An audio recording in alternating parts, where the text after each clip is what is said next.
Hello, everyone. Thank you for joining us today. My name is Dominic Bejarano. We're going to share a bit of content marketing tips today. So before we get started on that, just a little bit about myself. Live presented by Marketing 360 and Volusion, of course. I am the lead content marketing strategist for Marketing 360. I spend my time passionately helping business owners grow their online marketing efforts and scale their businesses using effective content marketing.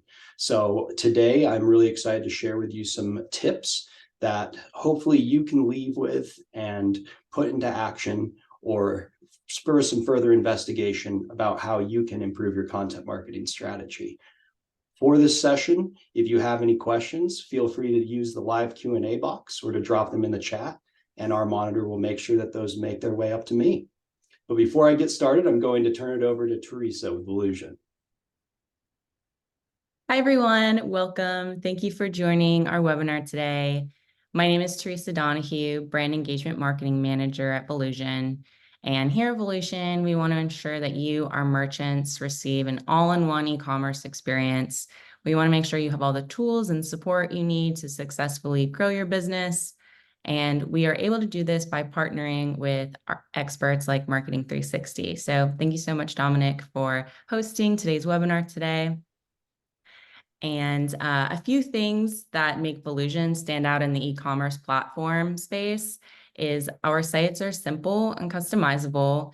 So like I said before, we provide all the built-in tools you need to run a reliable storefront, and also the flexibility to customize your site just the way you want. And our platform is built for growth. We want to see your store grow and thrive. And we can do this by providing really fast site speed, optimized SEO, and access to marketing experts like Marketing 360. And we're also out of the box. So everything you need is available to you here at Volusion, just like if you were to open like a kit on your doorstep. So we can do that by the built-in features, your favorite integrations, and a simple site builder where no coding is required. We offer a free website checkup with our client growth specialist. And with this checkup, you will receive a personalized audit of your website to see where you may be losing out on sales and how you stack up to your competitors. Our client growth specialist, her name is Angela Kirk, and she is amazing. She has helped countless Volusion merchants up-level their stores, where they are now growing and getting in more traffic to their site. So I included the link in the chat section if you want to sign up for this free website checkup.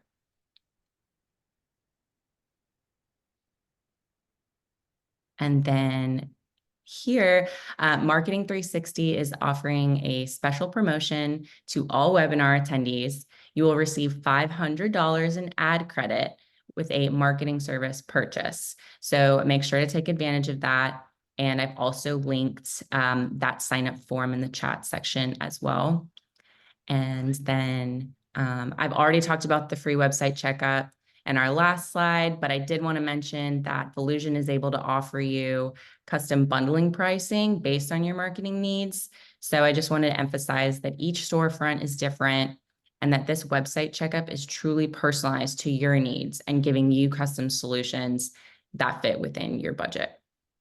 And then just a quick note, we're going to send up a follow-up email tomorrow with the recording of today's webinar, any questions and answers, and then all of the links that I provided in the chat section today for the free website checkup and the promotion. So with that, I will turn it back to Dominic. Excellent. Thank you, Teresa.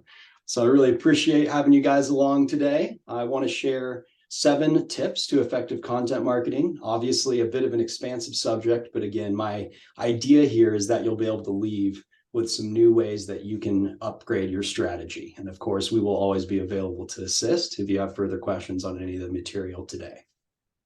So first, just a quick overview. We're going to talk about some foundational elements of our strategy, establishing our golden keywords. We're going to discuss how to post regular content on your website, as well as some kind of site basics in terms of what to look for, what your site should look like for your best user experience. We're also going to talk to optimizing web pages. What are the best practices for that? We're going to dive into posting on social media and some of the best practices there. Then we're going to discuss how you can leverage video in your content marketing strategy effectively, as well as sharing valuable content through email campaigns. And finally, tracking, analyzing, and making adjustments to ensure that you always have the strongest strategy going forward. So first, we're going to talk a little bit about our golden keywords. Now, these are our foundational elements around which we will build a lot of our content marketing that will be distributed across all channels. It's also going to be a foundational element for our organic content marketing success, so our search engine optimization efforts. So before we jump in here, obviously golden keywords, they're important because if you can rank highly for these keywords, it's going to drive you leads and conversions. So like I said, foundational element of what we're going to be focusing on. And before we talk about golden keywords, I want to talk a little bit about short tail and long tail keywords. This is actually pretty simple if you break it down to a sort of basic element of what you're typing into that Google search query. So long tail keywords are going to be 4 words or more. Short tail keywords are going to be 3 words or less. Now, the difference between long tail and short tail keywords is generally short tail keywords are more difficult to rank for. They have a more saturated market, and they're usually owned by larger corporations or larger retailers that have all of the money in the world, right, to pump into their organic strategy, into their paid ad strategy. So long tail keywords are usually where we look for our opportunities because it's a lot easier to stake your claim on a long tail keyword and to move up the rankings to page 1. But we do want to be looking at both. It doesn't mean just because short tail keywords are usually more competitive that we don't want to be hitting for those as well. So golden keywords are how we establish our strategy. So this is an example of a golden keyword: men's green Nikes Air Force Ones. So something that you can focus on in your content as well as in your Google merchant feeds. And really this allows us to rank for 6 keywords in one. So if you look at that and you break it down, we've got men's green Nikes, green Nike Air Force Ones, Nikes Air Force Ones, Air Force Ones, as well as that golden keyword, men's green Nikes Air Force Ones. So golden keywords allow us to kind of bat at short and long tail keywords at the same time, and to help us cover more ground and make ground on those from an organic standpoint. So now we're going to talk a little bit about posting regular content on your website. Now, the first thing that I want to make clear to everyone is that Google has really returned to the heart of what that company is, meaning that they are focused on satisfying search queries.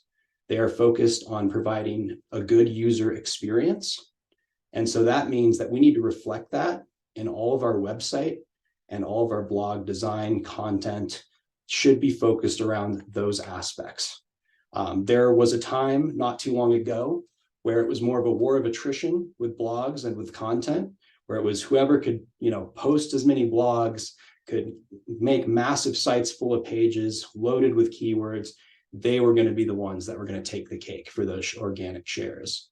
That is not the case anymore. Now quality is king, and it all boils down to user experience. So taking a look at what your website should look like, your homepage is like the CEO of your website. It should be organized. It should be very streamlined and easy to navigate. And anyone who lands on that site should be able to easily find what they're looking for. For e-commerce stores, this means having your highest selling, most popular categories easily linked from that site so people can navigate there. You should have, some value propositions about your product or your company, but those shouldn't take up too much space. Instead, those should be sections that link to other pages that give you additional SEO value through people clicking on those and navigating there. Really, we want to keep things simple with our homepage, and we want to make sure that all of our homepage and service pages are branded consistently. So that's one thing that can really sink you. If your site is not consistently branded, it's an easy way to lose trust with customers and with visitors. So I highly emphasize, keeping branding consistent across every page on your site. For service pages or product category pages, we want to keep those simple and easy to navigate as well. As you can see here in these examples, we have, some content at the top above the pages. But one thing you want to make sure is that that's just valuable content. You can include keywords there, but what we don't want is for large chunks of text to get in the way of our scroll on mobile. So that's something that can often be overlooked. So this is probably appropriate here on the right. If you can see that, that's pretty appropriate for the amount of content that you want above your products. If someone lands on that page, you want them to be able to see those fairly quickly, as most visitors are coming through mobile. And now to speak a little to blog topics, how we create an effective blog topic strategy. That's going to be by answering user questions. So one of the easiest ways you can on the ground do this is type in your keywords, your products, your service, what you provide. Here, we can see some examples where if you type this into Google, it gives you people also ask and gives you some questions that allow you to tap into some thriving markets of questions that are being asked already. So it allows you to go after those shares, know that you're fishing where the fish are, so to speak. So that's a good organic way to start generating blog topics if you're looking for a place to start. And again, on blogs, I can't stress enough that we want blogs to have streamlined design. We don't want large walls of text. What a large wall of text will do is someone will land on that, say, hey, I don't have the time for this. I'm not reading that. And they'll bounce off, and that'll hurt your ranking factors. So it's really important that you keep in mind user experience on every page on your site, whether that's a home page, a service, or a blog page. All right, one of my favorite aspects of content marketing, and sometimes it can feel a little overwhelming because there are some technical aspects, but I assure you that there are some things that you can do today to make sure that your website is optimized. So first, something that I think most people are familiar with, keywords within the content on your pages.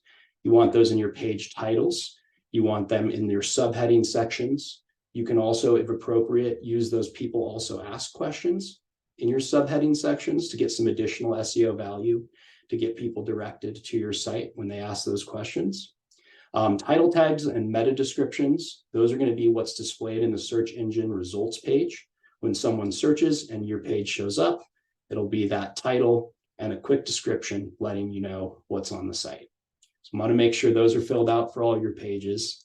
Alt image tags are an interesting aspect. They are, every image on your site should have an alt image tag to it.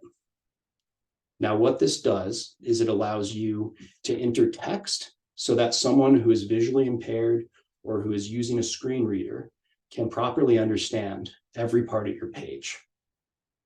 Now, the question I get a lot about alt image tags is whether or not they provide SEO value. The easy answer is yes, because they enhance user experience by providing accessibility. Now, the next question I usually get is, should I have keywords in my alt image tags? That is something that Google does crawl.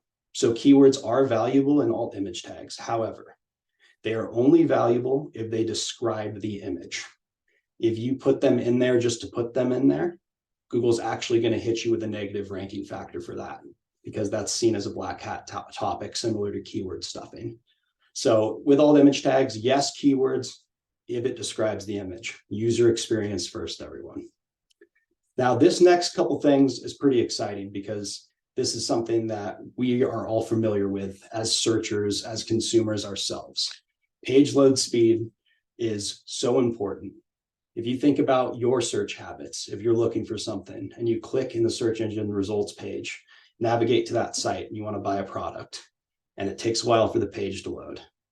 Well, I'll tell you myself, I'm usually backing right out and going to the next query there on the results page, because I don't have time for it. And also, when something loads slow, it makes you wonder, what else is going to go slow? Is my payment going to process correctly?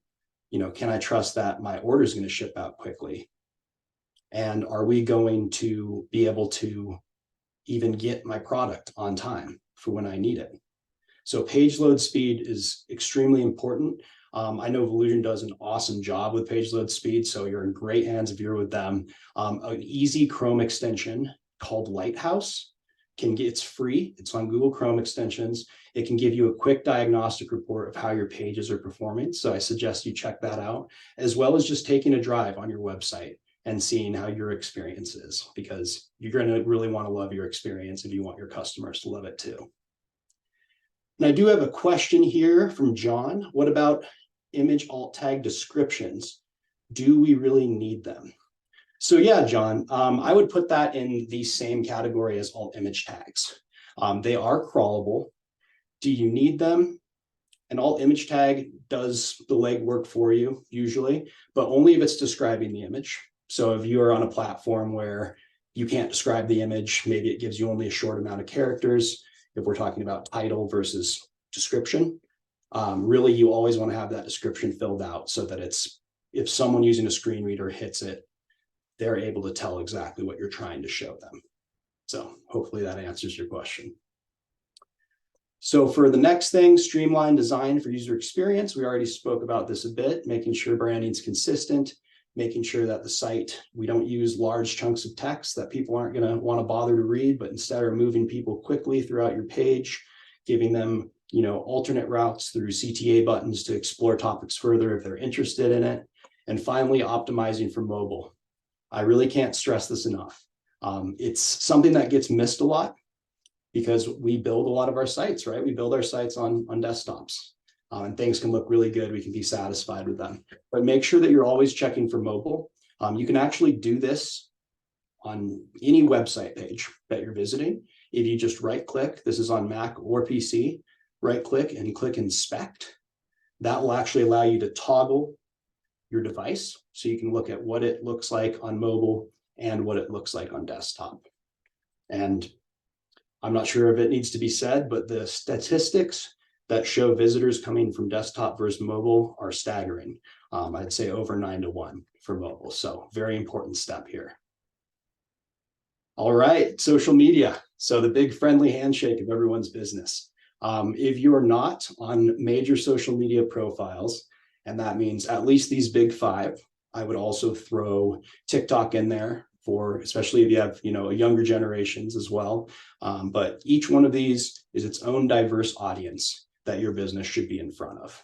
One thing that I do see often is businesses not utilizing YouTube. That is extremely critical. YouTube is actually the second largest search engine in the world, next to Google. So a lot of people go to YouTube to search things instead of Google. You need to be on there with over 2 billion monthly active users and 1 billion videos, like hours of video watched every day. That is just a really hot market that you need to be a part of. So pretty easy to set up a profile. If you haven't done that yet for your business, please do.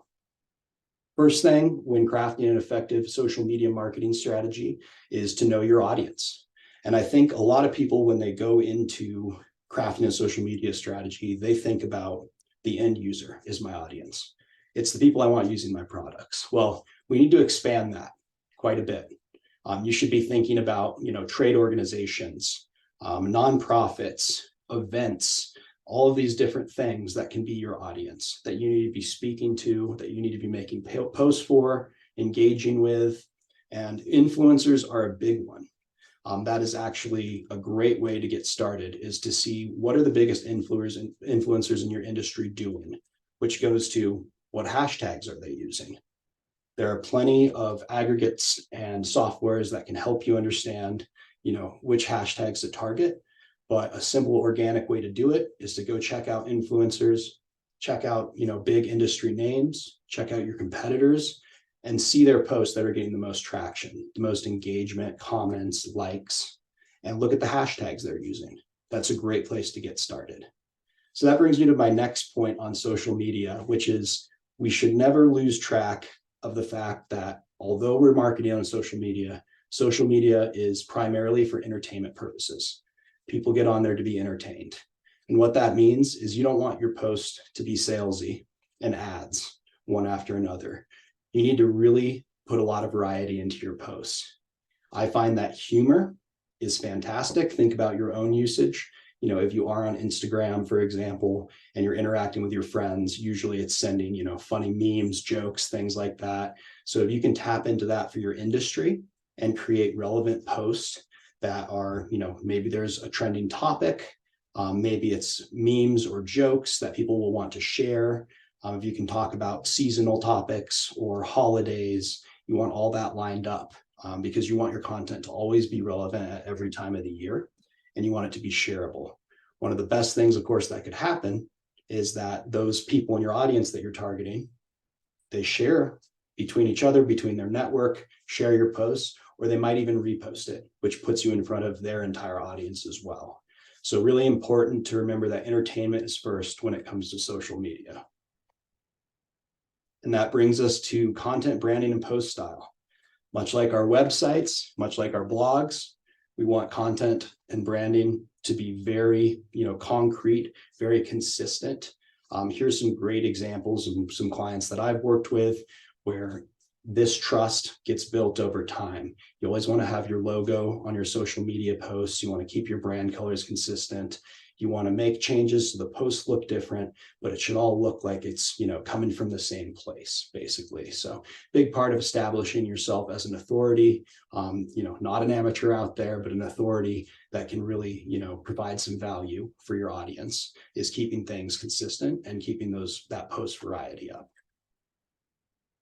This comes to your content schedule. This is one I get a lot of questions about. When should I post? What's the frequency? Really, research currently shows that Monday through Friday is actually the best time. And I'm always a little surprised by this, but it's been proven year after year. Monday through Friday in the morning, a lot of morning hours, 8 to 10 a.m., lunchtime around 12 and 1, after work hours 5 to 6. These are the highest traffic times on social media. And that goes for pretty much across all platforms. I think there's a little bit of variation with LinkedIn. But that's when you want to be posting. Frequency wise, twice a week, I believe is enough. I think there's a fine line to walk between, making sure your posts are very valuable, and twice a week. You could probably do another, you could do 3, but there can be a fine line when it comes to once you're, dominating someone's feed, that can get a little tricky, and you don't want to lose any of those hard-earned followers. So mainly it's just making sure that all of your posts are valuable, and you really can't go wrong if you're doing that right.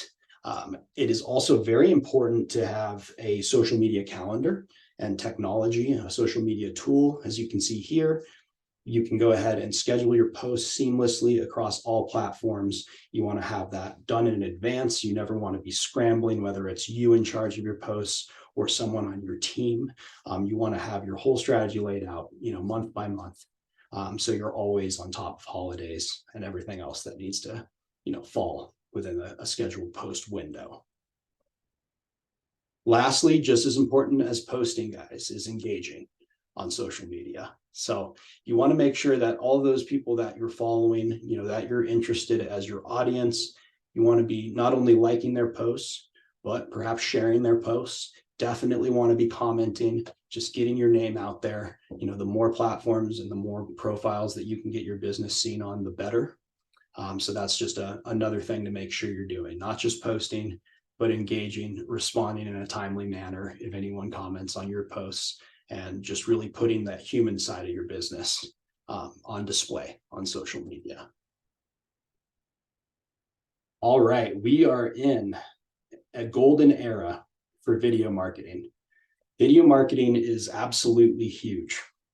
It is something that everyone should be doing because it helps you establish 3 of your goals, which is driving more traffic to your website, generating more leads, and just as importantly, building loyalty and building recognition with your customers. So it's actually, if you think about it in your life, are you more likely to enjoy a video or read a blog? I think most people might choose video, not everyone. Sure, there's some readers out there, but it's actually backed not just by your feelings, if you're feeling the same way as I am, but research shows that 95% of consumers actually retain information better from video than they do from reading text on a page. All right, and we look at a quick question here from John. Thank you for another question, John. Other than making social media posts funny, specifically for e-commerce, are there any other tactics, including urgency discount for the products? Absolutely, John. Absolutely. Including urgency is big. And let me just go back to that slide really quick, because I may have a few other things there that I can share with you. So yeah, post funny is kind of the entertainment angle. In terms of, there's nothing better we can really do, right, as e-commerce stores than offer discounts and including urgency. And actually, I'm going to go into that a little bit more in my email section. But there's other post types you can do as well. One that I see a lot too, John, is infographics are huge. Those get shared all over the place. The statistics are wild on that. I think it just has to do with people. It boils down ideas into something simple. So whether that's confirming someone's ideas or giving them a new way to think about things, they get shared a lot. Reviews are big, John, in terms of other post types. Hit it on the head with urgency and promos. That's absolutely it. But reviews are also big. Those can really build some social trust and show, not only this is what someone else's experience was like, it could be my experience too. And I also like, sharing staff highlights can be good. That can show the human side of your business. Some people love to see that area of your business, that you're more than just a retailer, right? So I hope that answers your question. I think I will touch on that some more as we move through the rest of these slides. Megan with a question about customer permission to feature their review on social. Megan, I leave that up to the business owner. Personally, I have clients who do, and I have clients who kind of assume, hey, this is on my Google business profile, I'm okay with posting it. I think to be safe, it could be good to follow up.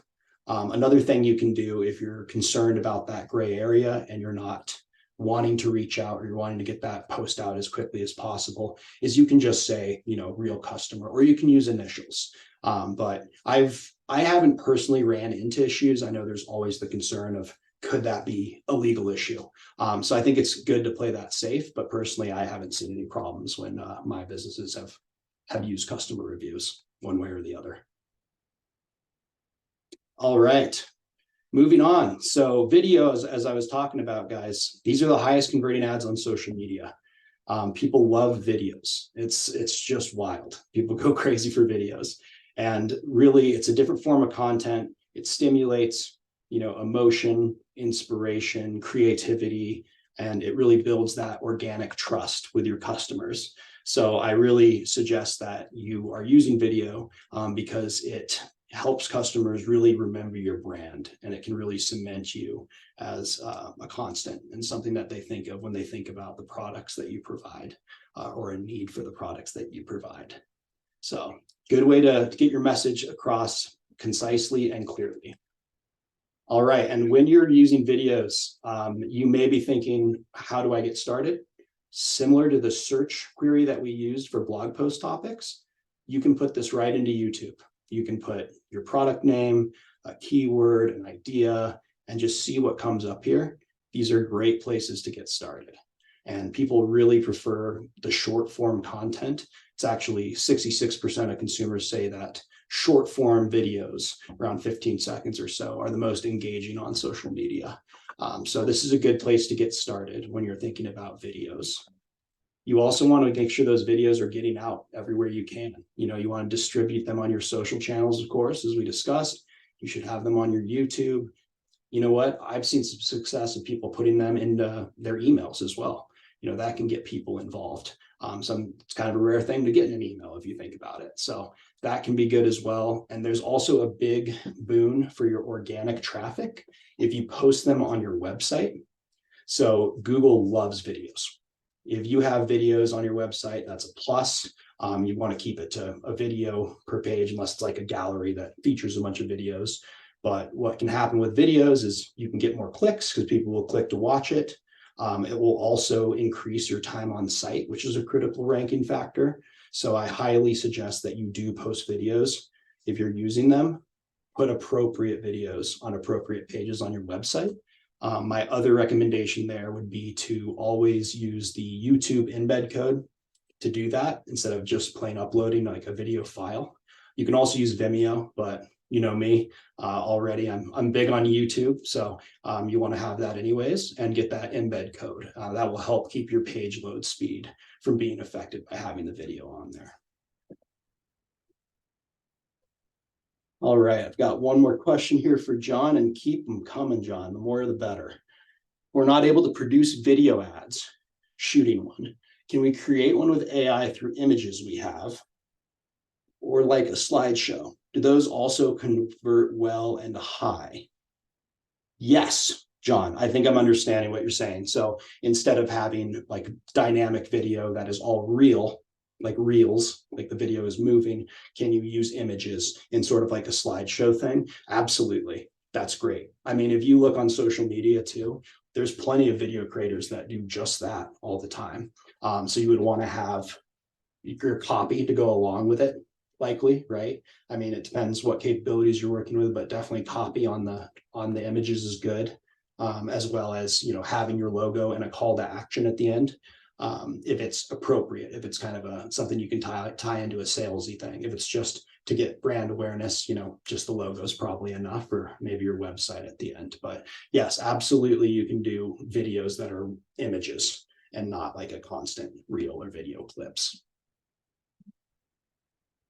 Okay, moving into email campaigns, y'all. It may be the golden era for video marketing, but email is more important than ever.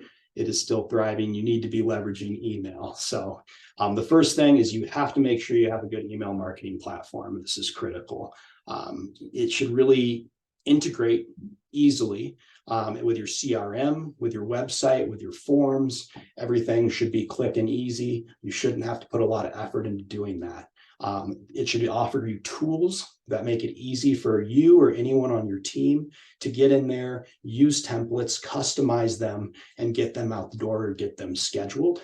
It should also provide insights and analytics that make it easy to see who's opening which emails, you know, and which emails are getting me unsubscribe rates, which are getting thrown in spam. All of those things need to be included and more in a good email marketing platform. And lastly, really in 2024, y'all, if we're trying to grow our businesses, we do not need to be going to a different provider, all kinds of contracts for every little piece of our digital marketing puzzle.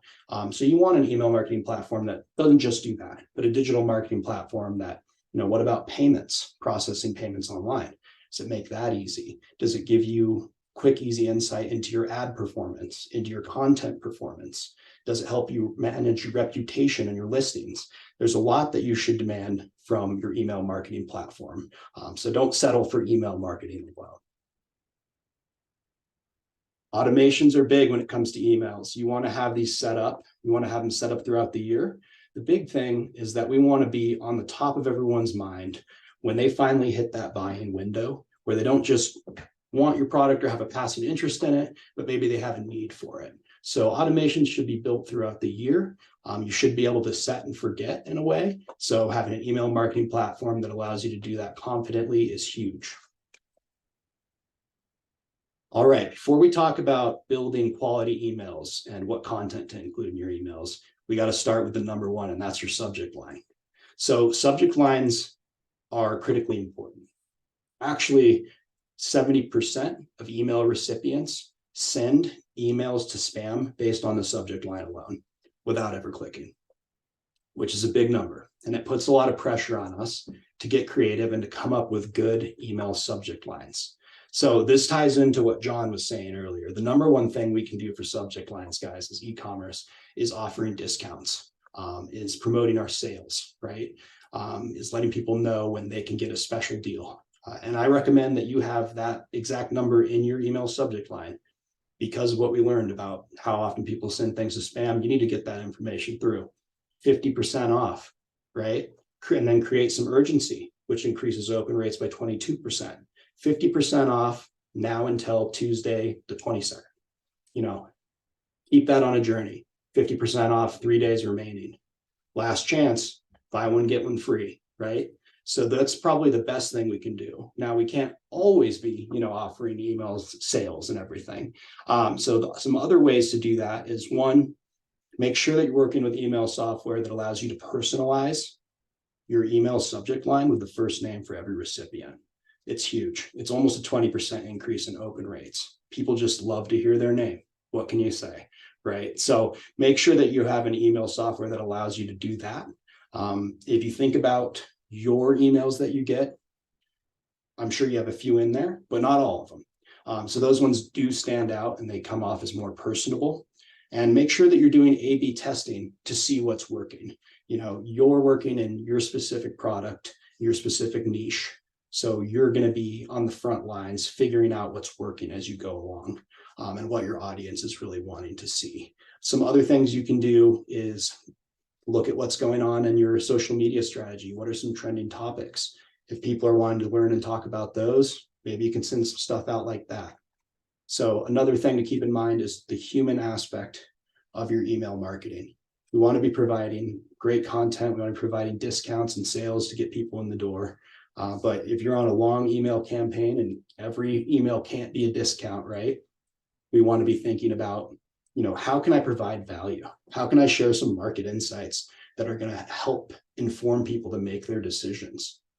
Can I give you tips or tricks or some ways that you can try solving a problem that my product solves, but you can try solving it yourself first. And if that doesn't work for you, I'll be here with my product. But if it does, fantastic. And I'm happy I was able to contribute value. That's a rare thing for people to see. So I think that can be really good. So just make sure you're not sending emails just to send them. Ask yourself with every email, is this valuable? Put yourself in the recipient's shoes. Does it provide value? Again, design it for mobile, everyone. You have to be mobile friendly, mobile first. Any good email marketing software should easily let you preview. What does this look like on desktop? What does this look like on mobile? So you want to make sure that both of those are looking really good and that you're feeling really confident. And not only that, but you want to make sure you're testing your emails. So this is one that, you can spend a lot of time on an email and feel like it's good to go. But every marketing software and email software should have send a test email right there big for you. So you can't miss it, because it's something that we put all this time in, getting our leads, and we're going to hit them with an email. We want to make sure that everything looks great. Send it to ourselves first. We want to check through it, click all of the links, make sure they're doing exactly what you want them to do. And just make sure that everything's airtight. So always test your emails. And lastly on that, study the results. Look into your software that you have. It should have a lot of data. It should provide a lot of intelligence that you can check through to know when to make adjustments, when to change things, or when you're starting to find success and when it's worth investing more. All right, and that brings us to tracking, analyzing our efforts, and making adjustments. So this is a big one. It can be easy to get caught up on a good idea and to want to keep going after that, regardless of, if it's not working the first couple of times. It can be hard to want to spend more money when something's working well, but you have to be able to put the foot on the gas and to do those things either way. And what do we need for that? We need to be powered by intelligence in our platforms, right? So you need to have those email marketing insights, those social media insights. You need to be able to view what's going on your website content, your ad campaign content. You should have great insights and intelligence into that through your marketing platform, your social media content, and you should use all of these different content avenues to, help feed each other as well. Video short form content. Maybe in your video description, you also have a link to a blog that can, inform curious readers some more about what you're looking for. The link to your ad that can quickly get them where you need to go, on social posts, boost your website, as a strong resource. So we just want to make sure that we're using all of these for every content marketing effort comprehensively, and that we're also tracking everything, staying on top of what keywords are doing well. This is our content marketing app that we have, and it's fantastic. It's what I use to guide our efforts and when we need to make adjustments. You can see, the impressions, your average rank of your keywords, what people are clicking through, and it tells you if you're on page 1 yet, if you're getting close, so you know when to put the gas down. But really, it's just important that we are informed and we use all of our tools so that we can make sure we're making the best decision for our holistic content marketing strategy at all times. Thank you, guys. It was a pleasure to share some of my passion with you. I truly hope that you all each got a few ideas that you can take out of this webinar and put into practice. And please give us a like and follow and subscribe to Marketing 360, as we share plenty of tips like this all the time and are always happy to engage with you all further if we have any more questions. I appreciate your time. Thank you, everyone, for joining today. Keep an eye out tomorrow for the follow-up email with all of the questions, answers, and resources. And thanks so much, Dominic. Have a My great day. pleasure.